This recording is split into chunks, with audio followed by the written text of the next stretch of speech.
Well, it's day 2 of installing the vinyl flooring. Here's all their scraps. Little Billy has been working diligently with his pops, and he's got the scraps all kind of lined up over here in case they can use them for fills and that kind of stuff. And dabbity nabbit, I was trying to get here first thing this morning before they moved the refrigerator. There's the refrigerator, remember? It was sitting over here, and he didn't slide it over the floor. He took a bag, and it's like a hovering bag. He's got it in there, and he pumps that up with air, and it just kind of lifts it up, and then they just slide it over there with the bag. I was hoping to show that to you, but that's how they do it nowadays. So when you have somebody installing your floor and they want to drag your old refrigerator over the brand new flooring, make sure they use a bag like that. And he still has a little ways to go. He's doing a really good job here. And I'm still going to have to put the quarter round trim down along the sides, and I'm waiting until he's done to see what size I'm going to get. I ran to Home Depot this morning, and you know, they have that stuff pre-finished white, even in plastic moldings now, 8 foot long, and that's probably what I'm going to use. I'll show you that later. But they have it in wood too, and they have that in 3/8, ½ inch, 5/8, and 3/4. You don't have to use 3/4 nowadays if you don't want. But I talked to Billy, and he's suggesting, because it's a taller baseboard, to go with the 3/4 inch. I may do that, or I may use 5/8 or even ½ inch.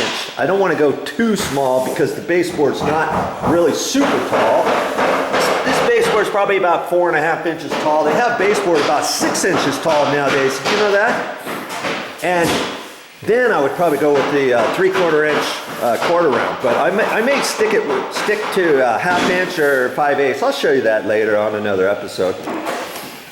But yeah, they're working down here, so it's given me a chance to do some more painting up there. But before I talk about that, they've got to put quarter round trim around these cabinets again.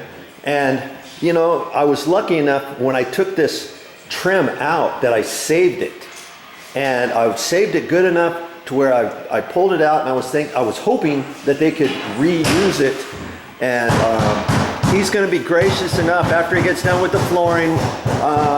He's got a little brad nailer gun that he's going to be able to put all that trim back for me. So whenever you take trim out, make sure you save it, especially for something like that, because there's no way I want to use white quarter round for that. That would look awful, wouldn't it? I'm just bringing you up here to show you that trim here real quick. I wasn't going to show you this, but here it is, right here. I'm just going to show you this real quick, and because the last person who nailed it down, they nailed it to the floor and to the side of the cabinet. And on this material, you don't want to nail it to the floor. It's a free floating floor, so you can't nail it down to the floor. And so they had all these nails sticking up. I couldn't cut these off flush. I cut them off as low as I could. I took my little rasp, and here's a brand new one. See, this is for metal and this is for wood. You turn it over on the other side. See how it's concaved? Metal, smooth, rough wood. And this one's so old, I should probably throw it away. This is probably, I've had this probably for 20 years. And it's not very sharp anymore. I should actually throw this away or save it for emergencies. And this is the one that should go in my nail bag. It's brand spanking new. It's really sharp too. And here's a tip for you. When you buy that at the store, that's probably $8 or $9 just to buy it separate. Well, I bought it in a set. It had some hand files and some rectangular triangle file, and a couple flat files, some handles, you know, for different files. I got the whole set for like $11. You know, so for $3 extra, or whatever it was. I got all these other files, but chances are I may never use those files for anything. In fact, I'm not even sure where they are, but I ended up, that's what I did instead of just buying this by itself. But anyways, I took that and I was able to file down all of these nails, all of the finished nails, you know, on the sides, the inside corners, and stuff. And then even on some of these, had some discolorations on them. I even used my old one on the smooth side and filed down some dirty marks on here and stuff. I wanted to make sure these all were finished. And when I took them off, I numbered them from left to right, 1 through however many trim pieces I have. So here's 1, 2, 3, and so forth, okay? And so I numbered them all, and before I have them nail it, this first one, because it went up there before, you know, straight up against the baseboard, was cut straight, and then they cut the 45, you know, for the next piece, and so forth. Well, I decided, hey, I can't put that on yet, because now with the free-floating floor, my white quarter round is going to be going up against this first one. So if this first one goes up against the baseboard, how can I show you this? Okay, here we go. Here's the edge. Just kind of visualize. This is the edge of where the dishwasher is. The dishwasher's right here. Okay, so they had these first two pieces here. Just follow me here for a minute. Okay, get my knee pad out, because I always use my knee pad. Okay, the first piece, and we had a corner here on the outside. So here's that face of the cabinet, and the dishwasher's on the other side. And this went right up against there. And then this was the return. This was the return that went like that, and then the dishwasher is from here over. Follow me so far? Okay, so if that's hitting the wall, I don't want them to install that yet, because now I'm going to put quarter round on this where the vinyl flooring is, and if that's nailed like that, how on earth am I going to take a quarter round and push it up there and have it look right? I don't want to caulk that or anything. I'd like to have a 45-degree angle there so that this part next to the cabinet is staying this color, and from here this way is going to be the white quarter round. Okay, so I'm gonna need to cut that at an angle, aren't I? And so when I cut it at the angle, then I'll have a piece.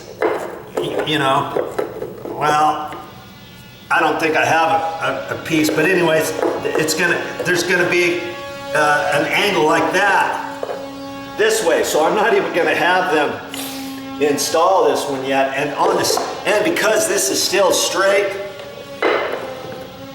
I could even glue it onto the side of the cabinet, and this one was sticking out ever so little, and I want to make sure that the dishwasher fits in. I may have to trim this. So these two I may end up just gluing up to the cabinet, and I just have to glue it on this edge that goes to the cabinet. I can't put glue. When I say glue, I'm talking caulking.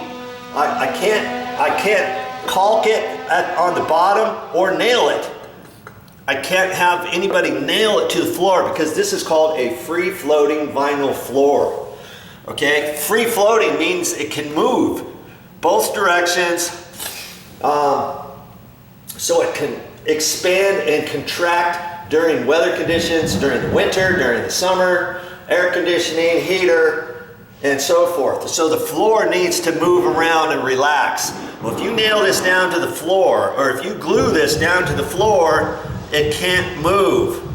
And if something happens to the floor, then their out is always, oh, well, that voids our warranty because you nailed something to the floor, you glued something down to the floor. Now that your floor has buckled or shifted or puckered, we're saying it's because you nailed your trim down to the floor, because you caulked your trim down to the floor. because of something of that sort. So make sure that if you're installing a floor, or if somebody installs a floor for you and you're doing some trim, make sure you find out what type of floor it is. Not all vinyl floors are free floating, okay? Some I've seen them actually glue down to the floor. If you glued it down to the floor, yeah, you could nail a piece of trim down to the floor, or glue it down to the floor, put mastic down, construction adhesive,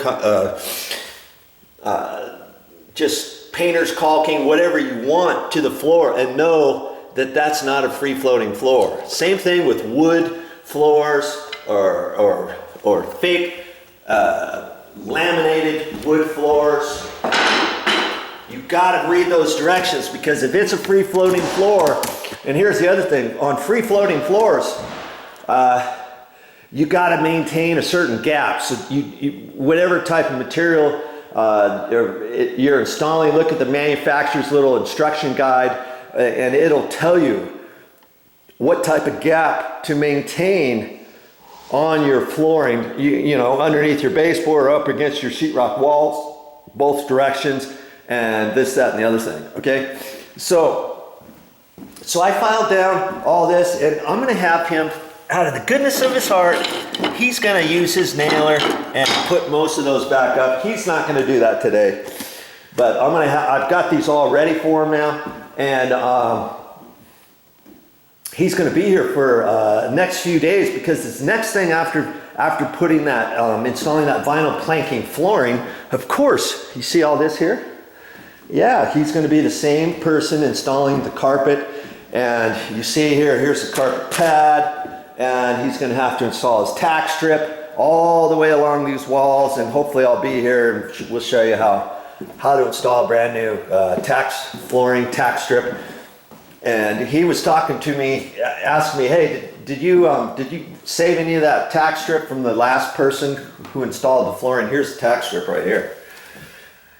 And I said, no, I didn't save any of it, because first off, lots of it had rusty nails in it, and it was old, it looked tired, and somebody had, this condo's about 15 years old.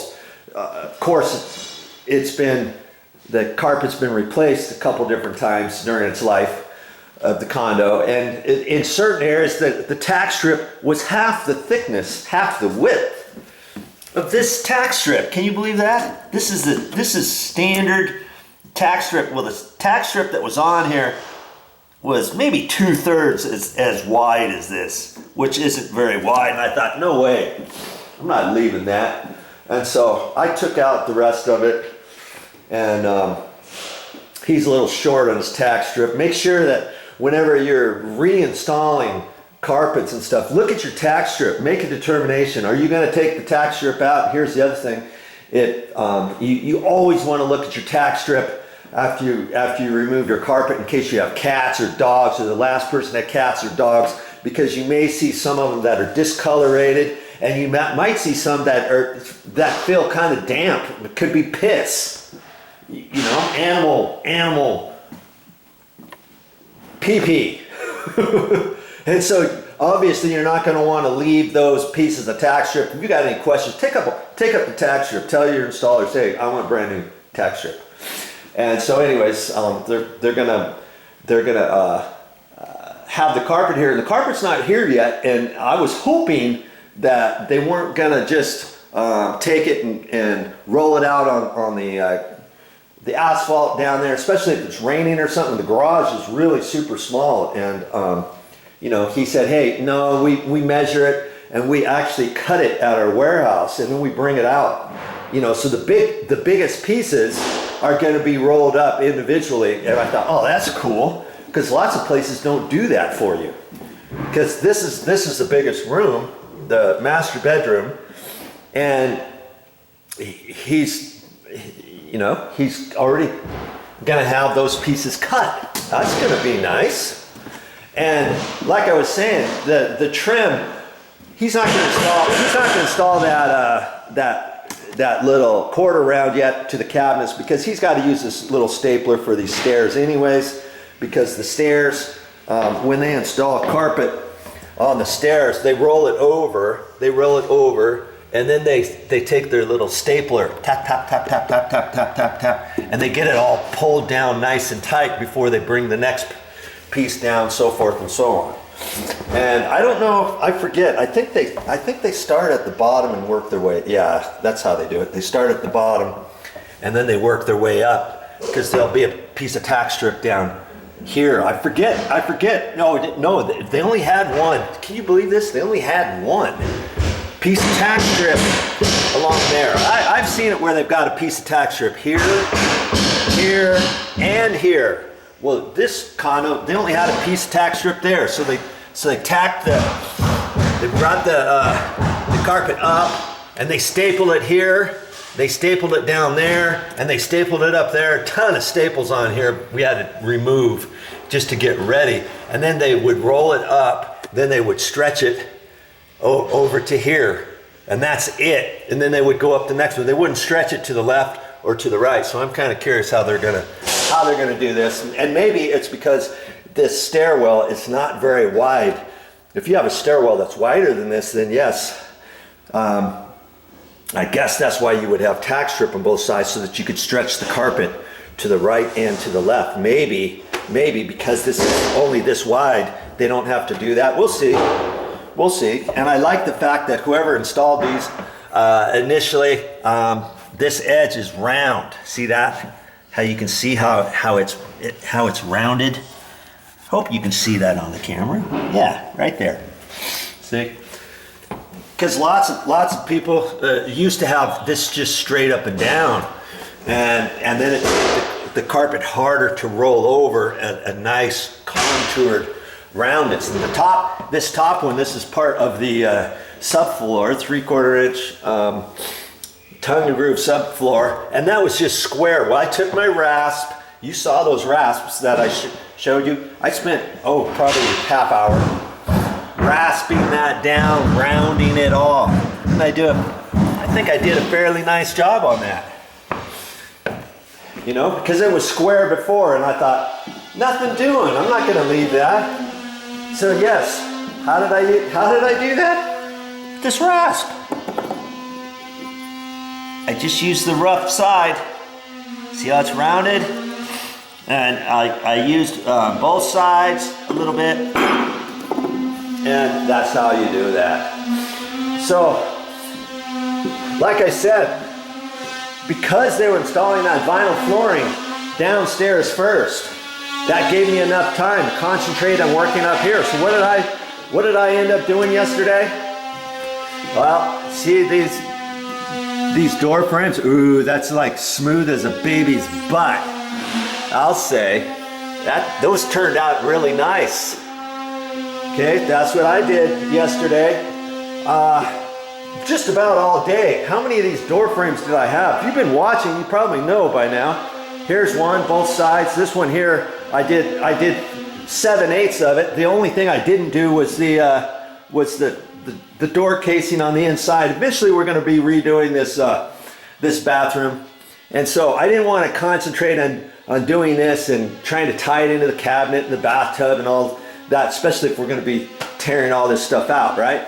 But I did want to go at least to this edge, because the carpet finishes right there, and I didn't want to have to cut this in to the carpet later, right?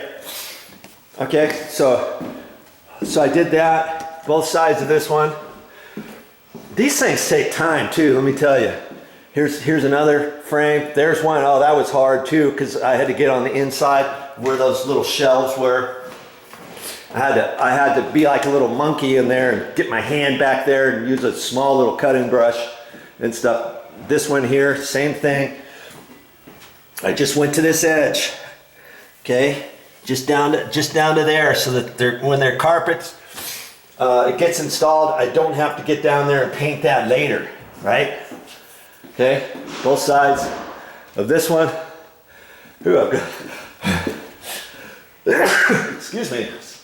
I'm gonna sneeze here. Did this one here? This one was a little tricky too, because they had some coaxial cables here. They fished in from the attic, and I've got a blank plate that I can put on there. I had to move that over, paint that, had to move this over to get the wall. And I think I did a pretty good job, other than I still have to figure out, I got to get some paint in there to put on the wall, and I'll be doing that today. But I did all these door frames yesterday, and let me tell you, they just take time, because look at all these edges. You can only paint this area in one go.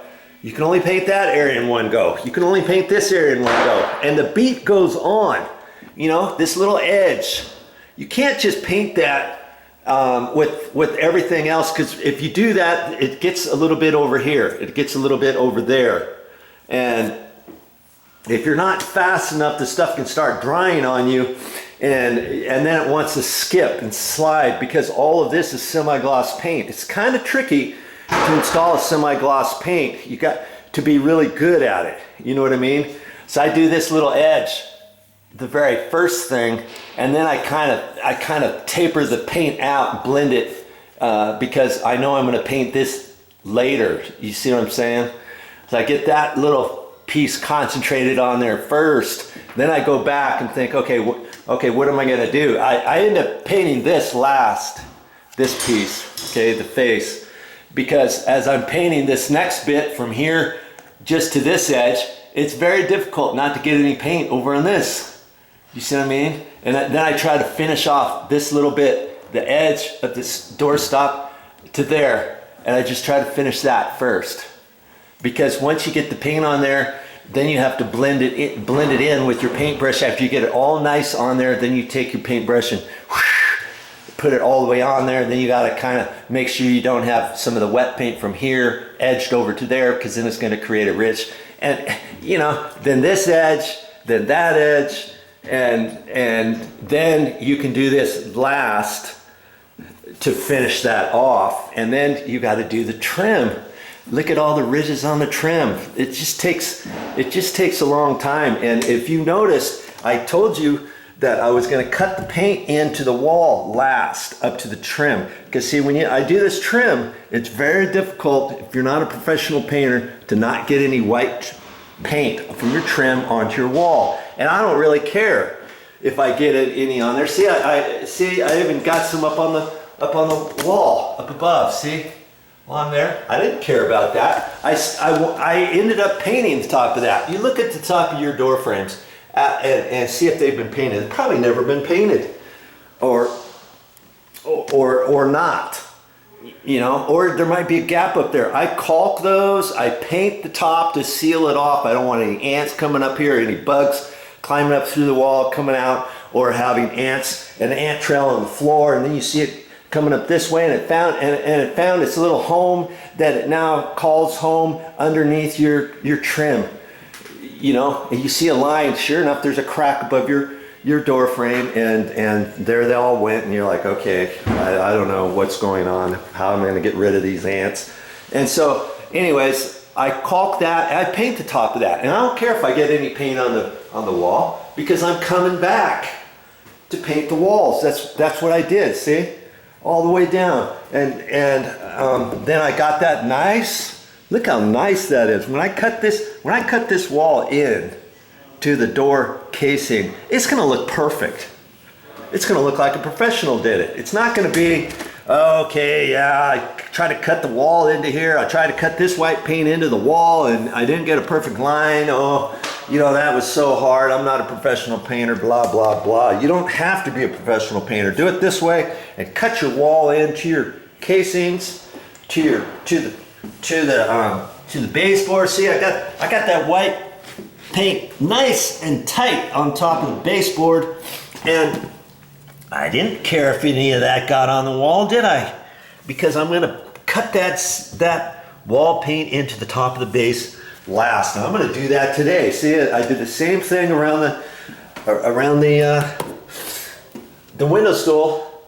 Now the window stool, see, on this particular instance, you know, it was all I could do was do the white painting yesterday on the door frames. I was done after that, man. Your eyes get squinty after a while. You get a little tired. There's just a little bit of a run right there. See that?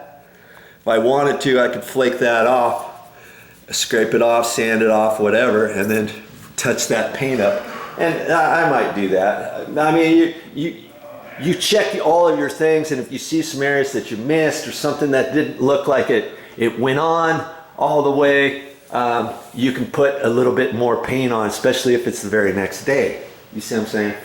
But back to this window stool. I call this a window stool and an apron. Okay, that's the apron. This is the window stool. Now, today my plan is I've got all day, the rest of the day, to paint up here, paint around the door frames, paint around the top of the baseboards. Have that all done, because tomorrow they're probably going to come up here to put the tack strip on the floor, to put the carpet pad down, and they might even bring the carpet up tomorrow. Well, of course I don't want to be up here working while they're doing that, do I? I want to get all of this stuff done. So my quandary, here's the situation. When I get over to this, because this has not been painted yet, my question to you is, do I paint the wall first? Because I'm painting around here, and do I paint this, do I cut this into the wall? Or do I paint this now and let it dry, and then do all my other painting in here on the walls? By the time I get over to here, this will be dry enough for me to paint around, and that's what I'm going to do. That's my answer. Now, some other people will say, just paint the wall and be over with it, and then do this last, and then you can cut this into the wall. Just depends how good you are with cutting into the wall. Are you good enough to get the white paint on just this squirrely trim here and the bottom of this edge of the trim without getting it all on the wall? Look at that small little edge. You really gonna get your paintbrush down there and work on your back and get a light up there and make sure you don't get any on the wall? I don't know about that. That's why I'm gonna paint this first. That way I get my brush up there, and guess what? You know, if I get any of this white paint on the wall, I'm not gonna sweat it at all, am I? I'm not gonna sweat it at all. It's gonna look just like this over here. It's gonna look just like that. Who cares? I no care. Because I'm gonna go back and paint the wall after I get this done, okay? So I don't have that much white to do up here. I've got this window stool and apron in this room. Okay, there's one place. Let's take a look up here. Here's another piece here. Now, let's talk about that here in a second.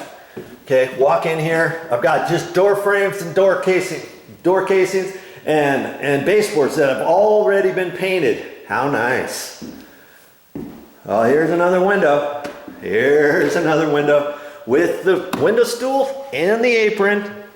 Has not been painted yet. I've only had enough time to prep this, and I cleaned it, and then I wiped it down. Then I sanded it, lightly sanded it. Then I wiped that down. Then I prepped it. I ended up caulking some nail holes, and they're probably going to show. The caulking, you can only do so much. I probably should have used spackle and sanded it when the spackle got dry and stuff. I didn't have any spackle with me, so I did the next thing. The best of the best thing next is just caulk it and forget about it.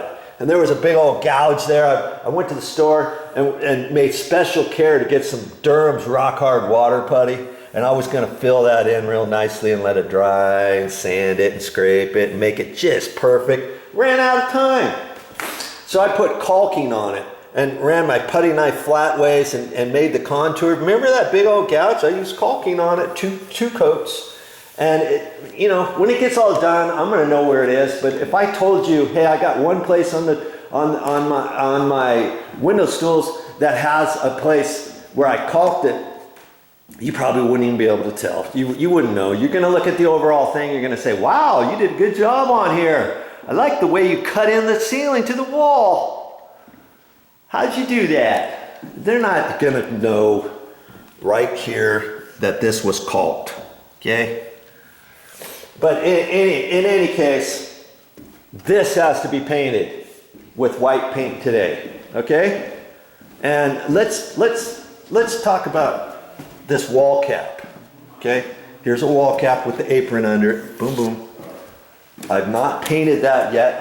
I've cleaned it, I've wiped it down, I sanded it, wiped it down, and it's all ready to be painted.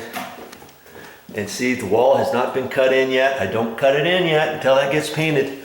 And see where it is? Right here where the stairwell is. So are you thinking what I'm thinking? Okay, I've got today, and I'm staying here until all this stuff gets done. And so am I painting that today, this morning? Yes, of course I am. Because I don't want to paint that. I don't want to paint this over the carpet. Once they get this carpet down, I don't want to have to get on the carpet and be real careful not to spill anything. Make sure I don't spill the white paint on the wall. Know that I can't cut the wall in yet until I paint that. So if I paint that after the carpet, then I've got to cut this little section in, right in here, over the carpet, over the stairs that have carpet on it, right? So I don't want to do that, do I? And so I'm going to end up painting this today too. Yeah. And the first thing this morning, so see, I'm going to do that one there, this one, and this one. And after you put semi-gloss paint on, it's 60 degrees out. I've got the temperature in here set on 64 or something, 63, whatever. Here's my thermostat. Look how I held it away from the wall to get my painting in. I just put a long screw in that plastic anchor there. It's a little wobbly. And I just kind of did that so that I could paint around it, because I think we're going to be replacing this thermostat. See there, look at that, 66. I think I'm going to replace this thermostat. Even though this thermostat works, there's a big old hole there, so I caulked that to stop the air from coming in through the wall and prevent ants and stuff coming in and out of that hole, so I did that. And the new thermostat might be a little bit smaller than this one. That's why I wanted to pull this off the wall and get it all nicely painted under here and everything, so that the new thermostat, I won't have to cut in around that new thermostat, okay? But so much for that. But like I was saying, for the semi-gloss paint, because it's over 60 degrees in here, once you put this semi-gloss paint on, it's not going to take that long to dry, to skin over. Light enough so that it's dry to the touch. It's not going to be 100% cured, but it's going to be dry enough to the touch to where then I can cut in the wall down next to it. And if I barely get some on here, I could maybe wipe it off with a damp rag, or I could leave it and then touch it up on another day after the wall paint dries, and then touch it up with the white paint. So I can always do that, okay? But I like to, so in my mind, it's really not going to take that long for these to dry. Okay, maybe after I get them done, maybe 45 minutes to an hour or so. And so see, it's going to be, if I do those three now, do you really think in a million years that I'm going to be ready to paint around those walls until I get all this baseboard done? You really think I can get all these walls cut into the baseboard in an hour? Heck no. I'm going to be here all day painting all of these walls. And cutting in, however long it takes, I'm here. So I just have to be real careful and mindful that, okay, I just can't, plain and simple, I just can't come in here. I could cut in around this, but I don't even want to get around this. I don't even want to have to be close to. I'll cut in and stop over here. I'll do the top of this and wait and know that that's wet. And now you drip paint on it, or you put your hip up against it. You put your hand on it, you think, oh crap, I forgot it was wet. I'm just going to stay away from this whole entire thing for a few hours and be mindful, knowing that, hey, I got plenty of areas to paint, don't I? I got all that to cut in. I've got all this at the bottom of the baseboard to cut in down here. Boom, boom, boom, boom, boom, boom, boom, boom, boom, boom, boom, boom, boom, boom, boom. And I've got to cut in. I got to cut in this down to the top of this. I painted this the other day, the nice trim down there. Now I can cut that in. Boom, all the way down, all the way down. I can do all that. All this stuff here still needs to be cut in. This is all ready, but everything else still has to be cut in. That's another thing I have to do too. Pull this up today and slide these two back into this hole. I've got this all cut in. This was a different color or type of paint. This is the same color as this, but I opted for semi-gloss walls in here because it's for the washer and dryer. Out here is eggshell finish. Okay, so I've already cut this in, ready for the washer and dryer. Worst case scenario, hey, if I don't get time to put the washer and dryer in, no sweat. I can do that first thing in the morning while they're installing the tack strip, while they're cutting the tack strip, nailing it down, cutting the carpet pad, putting that down. That gives me plenty of time to monkey around, getting these back in here. Worst case scenario, I'll just slide these over so I have enough room to cut in this baseboard and all that kind of stuff. Okay.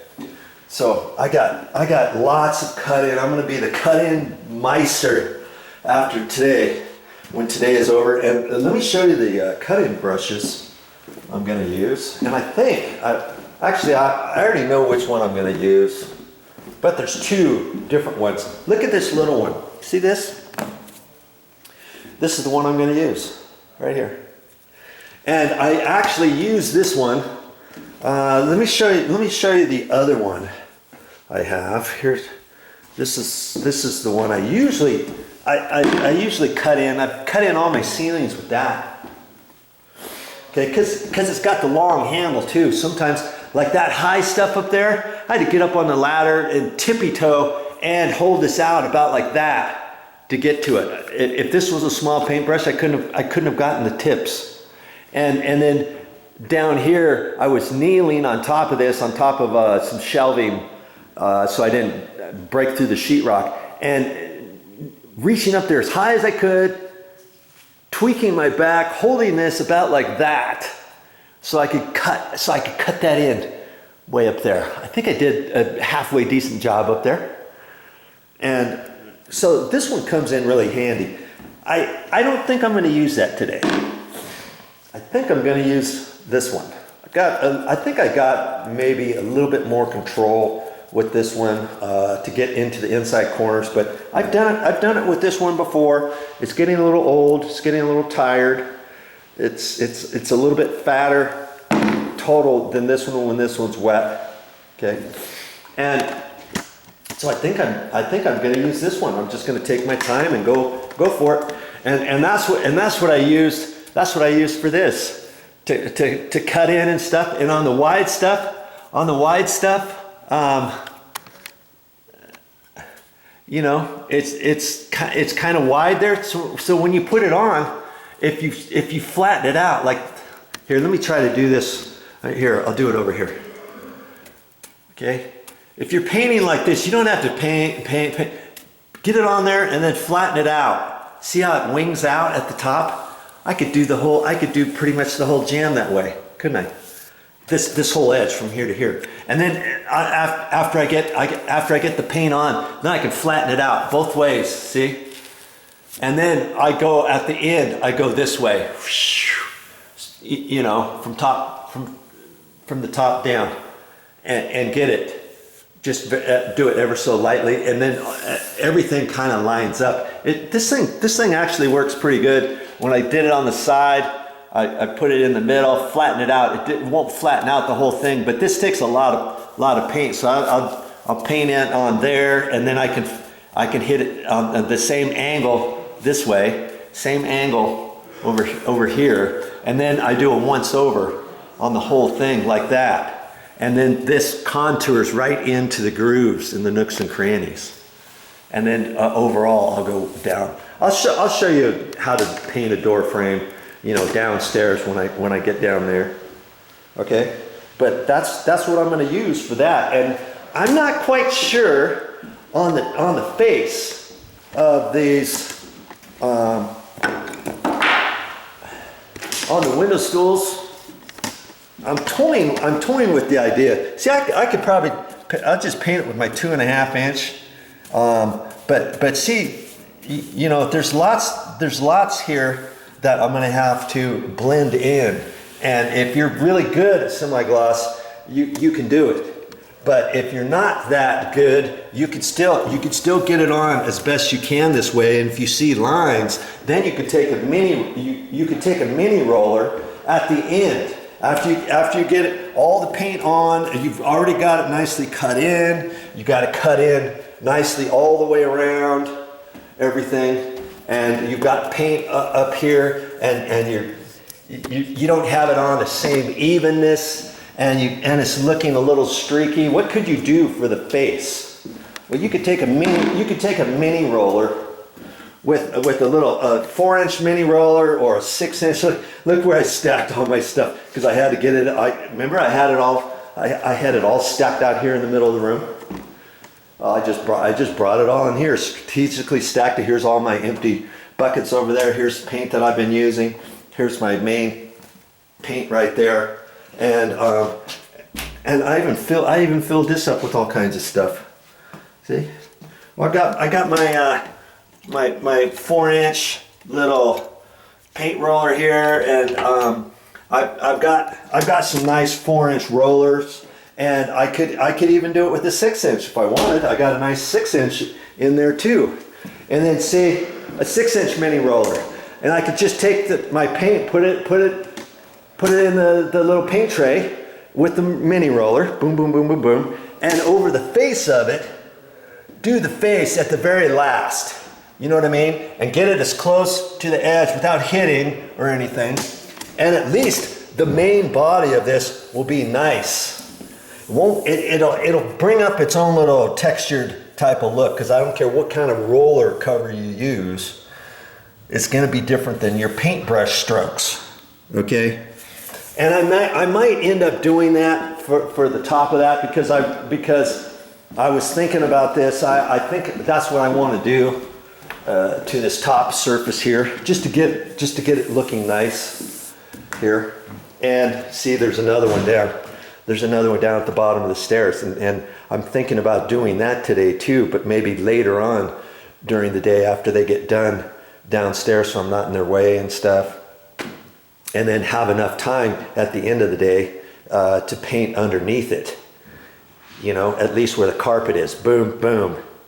At the end, boom, boom.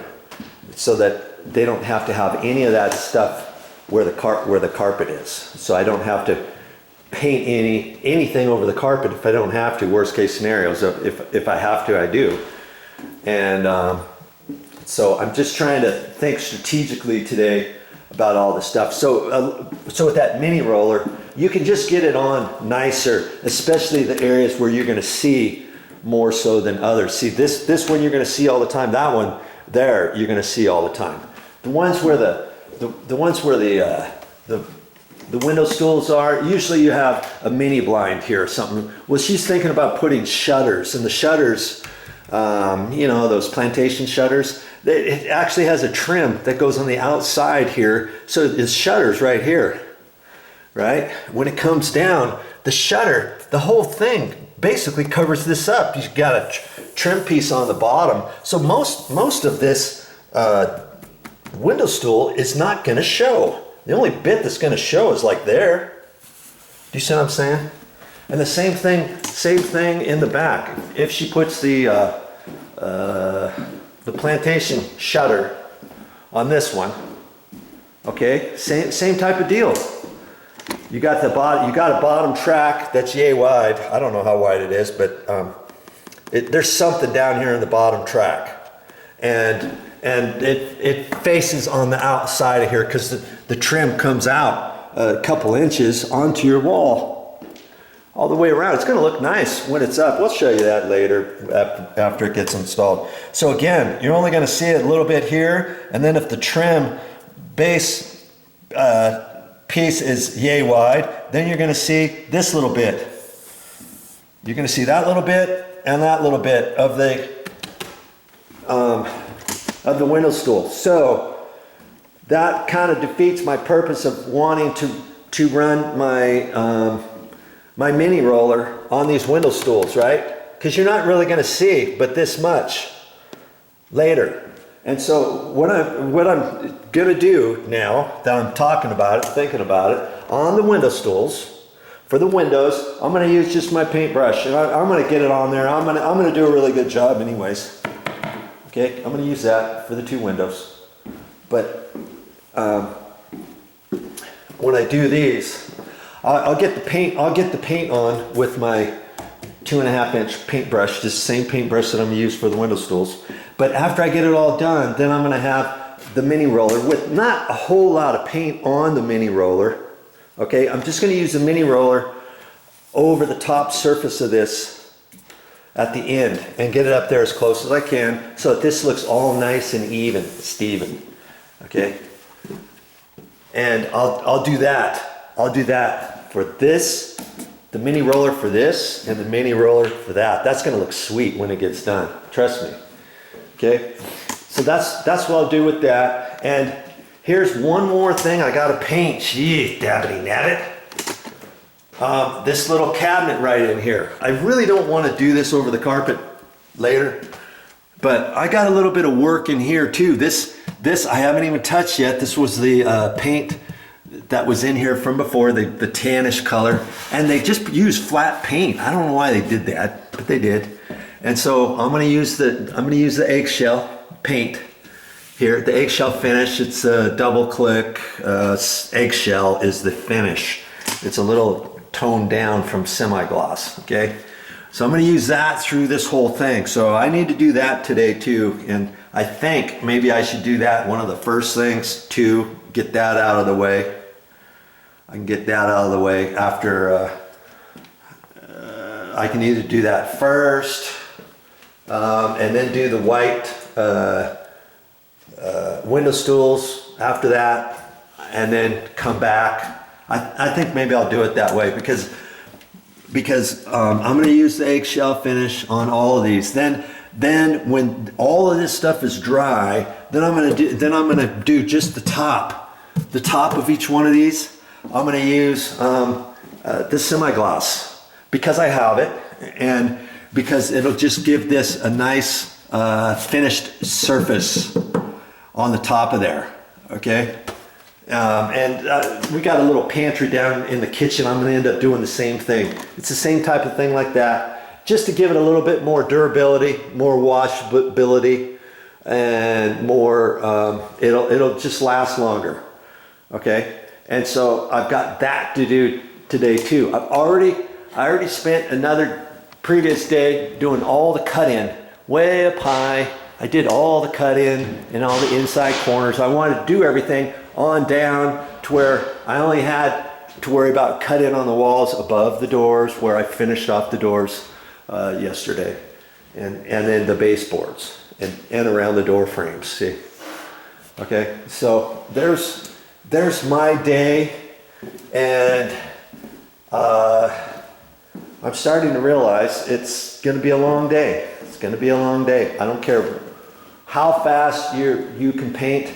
It just takes time, because you got to take your time to a certain extent around the door casings, around the edges of the door casings, around the tops of your baseboards. Do a good job, and if you've never done it before, you can do it. Just do some practice. Go into a closet and try your hand in the closet first to give yourself a little bit of practice, and then I'll probably end up starting in this closet. And until you get the hang of which direction you want to go. Is it best for you to go from left to right or from right to left? There's a difference for some people. It's easier than other from right to left. But in my case, I have a feeling I'm going to be better starting from left to right, so I can look on the left. But we'll just see. We'll just see how it works, and maybe I'll get tired after a while and then say, no, I'm going to do from right to left next time. And no matter what, if you're better from left to right, guess what? When you start from the left, when you get over so far, you're going to have to finish this piece of base from right to left, no ifs, ands, or buts. So you've got to get used to backhanding your paintbrush, forehanding your paintbrush, and tweaking your head and figuring out how am I going to get this Now, VideoJoe's told me he's using that little paintbrush. How am I going to use this paintbrush in order to not get any in here, especially when you got an inside corner, when you got a little bit from the left, when you got a little bit from the right to go over here before you do the rest of it? How am I going to do that? Figure it out. You just, you know, there's ways to do it, and I believe today my best friend is going to be this little 2-inch hand brush right here with the angled. See how it's angled like that? You don't want, I don't want flat, straight across. I want it angled, okay? It's easier to use the very tip of your angle on the inside corners and to go from top down to grab that little corner right there where the two intersect. See how this paintbrush angles? That's the kind you want for cut-in. See how this angles? Look at that. It's the same angle, okay? Straight across would be about right there. It's hard to give you an idea. Maybe you can see better there. See how it angles like that?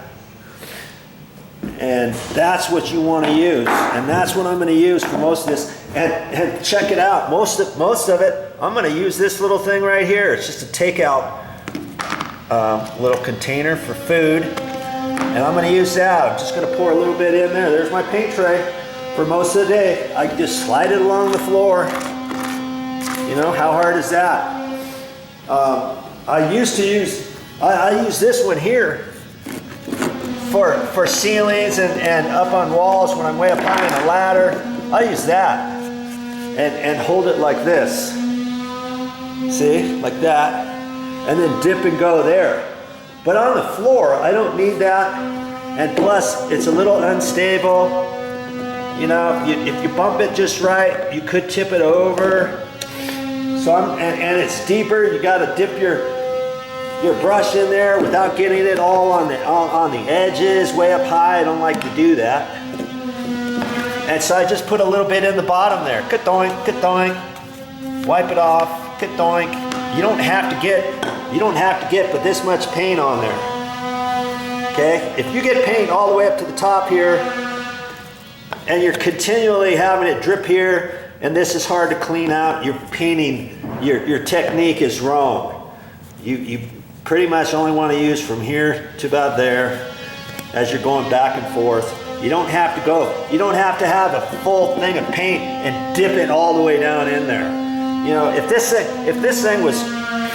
if I use this, I don't like to fill it up at more than 1.5 inches at a time. I don't want to fill that up, you know, 2.5, 3 inches. Then I've got a hard time gauging how far to dip this in without oops, you know, or sliding it down here or whatever. You know, so there's a time to use this, there's a time to use that.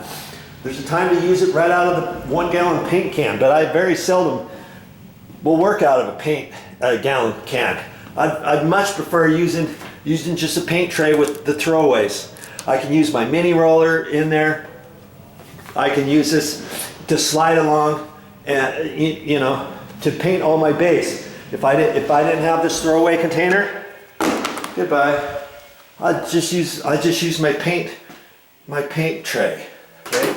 Here's another throwaway container that I ended up using. This one I used for the semi-gloss paint. Okay, and then after I didn't use that, I just let it dry. I don't wash that out, just let it dry. Now I can put more paint in there. I can put whatever in there as long as that's 100% dry over a couple days. I can put a different color in there. If you put a different color in this the very next day, it could bleed through there. You might not want to do that. But if it was the same color, and if I was using this the very next day with semi-gloss the same color, I could use it for the next day. Just don't swish it too hard at the bottom and rummy up the bottom stuff, because that's what happened with this one day. I used this for a second day, and this whole bottom thing after a while started sliding around.